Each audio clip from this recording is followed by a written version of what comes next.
Thought there were some really positive plays, maneuvering the pocket, being tough in the pocket. Like walked out of that game, seeing Dillon's toughness really show through.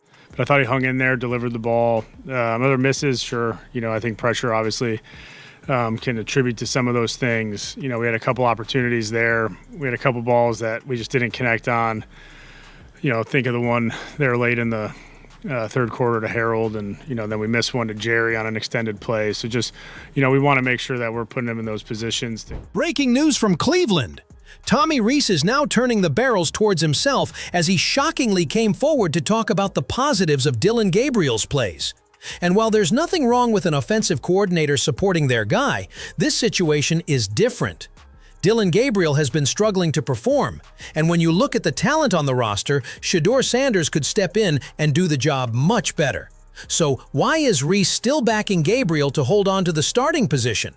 Well, that's exactly what we're diving into today. Dave's working hard to get right and to get himself in position to have an opportunity to play. And he's played this game for a long time. He's been in this offense for a long time. So mentally, he's in the right place. So just got to continue to have him, work through it. And Tommy Rees didn't just highlight Dillon Gabriel's qualities. He also mentioned that Dillon is getting the starting role because he's been there since the beginning of OTAs. And it's only fair to give him this opportunity. However, in saying this, Reese seems to have overlooked Shedeur Sanders, who has also been present throughout all the training sessions. Despite his dedication, it's clear that Shedeur isn't getting the same treatment or chances, likely due to the fact that he's not the staff's preferred choice. Tommy Rees had originally designed the offense with a focus on a strong run game, believing it was Dillon Gabriel's strength. However, when questioned about Dillon's performance in that area, Reese deflected responsibility, shifting the blame onto the wide receivers and other offensive players rather than addressing Dillon's struggles. This seemed like an attempt to avoid discussing Dillon's shortcomings directly, despite the fact that his performance has been lacking.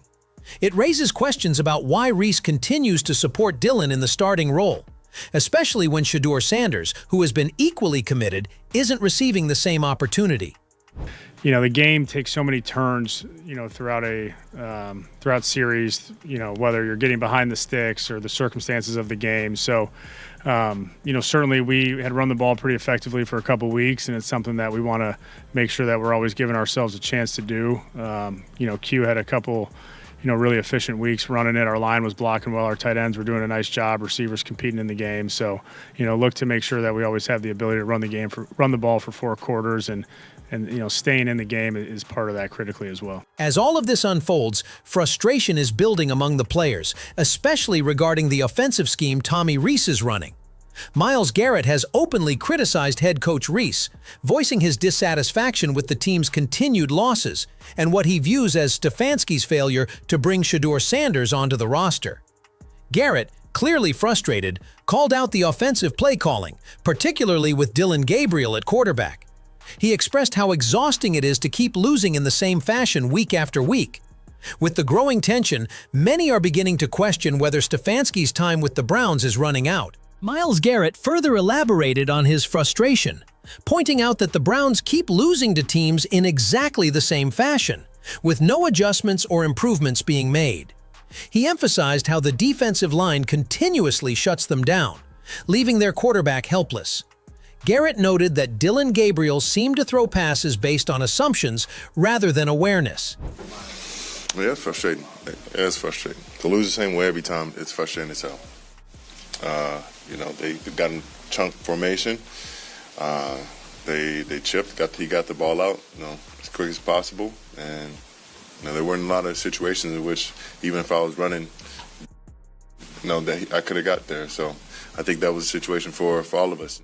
Myles Garrett's frustration seems justified, as Dillon Gabriel never truly settled into the game. As the match wore on, his performance began to deteriorate. His accuracy slipped, and throws that were once on target started drifting off course. While he did manage to throw 2 touchdowns in the first half, when it came time to seal the win, Gabriel couldn't step up. His struggles with size and positioning on the field became more apparent as the pressure mounted, making it increasingly difficult for him to lead the Browns to a successful finish. But Tommy Rees is still glazing Dillon. Mary Kay Cabot also acknowledged that Dillon may not be the player capable of carrying the team. She emphasized that it's clear Shedeur Sanders is ready to take over and should be given the chance to play. Cabot stated that if the Browns were to question why they believe Sanders is prepared, the answer is simple. He himself has declared that he's ready. She urged the team to trust in Sanders' confidence and talent, stressing that now is the time to let him step in and show what he can do.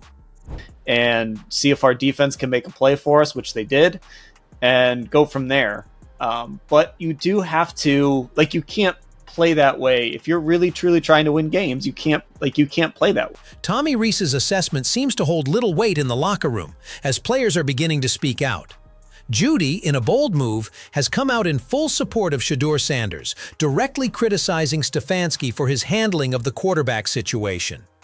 Judy raised the question of why Sanders hasn't been named the starting quarterback, especially now that Joe Flacco is no longer part of the team. His comments reflect the growing frustration among players who are increasingly confused and upset about why Sanders hasn't been given the opportunity to take charge and lead the offense. I won't say a waste of time, I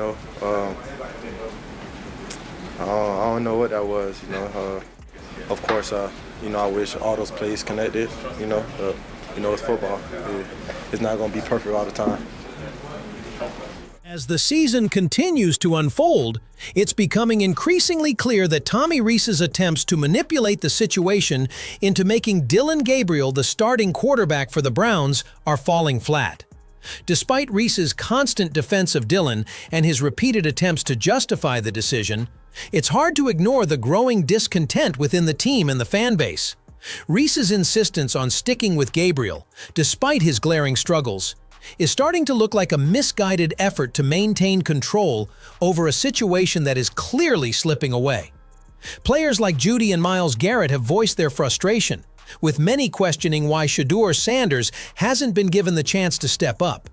Sanders, who has demonstrated undeniable talent and confidence, is ready to take on the challenge of leading the offense.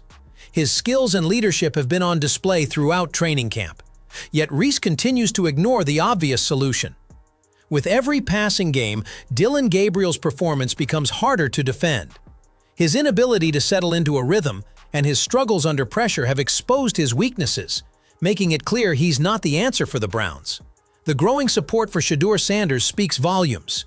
His teammates recognize his potential, and many believe that he could be the key to turning the Browns' offense around. Yet, despite the mounting evidence, Rees persists in his decision to back Gabriel, much to the confusion and frustration of those around him. It seems that Rees is desperately trying to hold on to a narrative that no one is buying anymore. The talent gap is undeniable, and the sooner the Browns recognize Sanders' ability and give him the chance to lead, the better the team will be in the long run. So, what do you all think about this situation? Do you believe Tommy Rees is making the right call by sticking with Dillon Gabriel? Or is he just refusing to acknowledge the obvious talent of Shedeur Sanders? Are the frustrations from players like Judy and Garrett justified, or is there something we're missing? Do you think the Browns will eventually make the switch, or will they continue to back Gabriel despite the growing evidence that Sanders could be the answer? We'd love to hear your thoughts. Drop a comment below and let's discuss what's really going on behind the scenes.